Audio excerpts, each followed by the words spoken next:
দোলযাত্রা বা হোলি আনন্দের উৎসব, রঙের উৎসব, প্রাণের উৎসব, জীবনের উৎসব। এই উৎসবকে আরও একটু যদি সুন্দর করে তুলতে হয় তাহলে ছোট্ট কয়েকটি নিয়ম মেনে চলুন। হোলি বা দোলযাত্রার দিন সকালে উঠে সর্বপ্রথম রং দেবেন সর্ববিঘ্ন নাশক বিনায়ক গণেশকে। তারপর রং দেবেন প্রেমের দেবতা রাধাকৃষ্ণকে।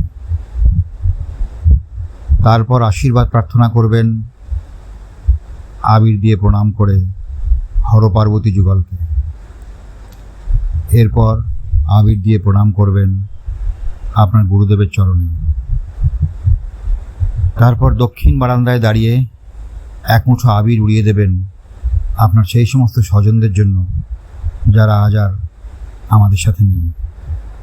এরপরে বাড়ির গুরুজনদের পায়ে প্রণাম করে স্ত্রী পুত্র পরিবার বন্ধুদের নিয়ে আপনারা আনন্দে উৎসবে হোলিতে মেতে উঠুন।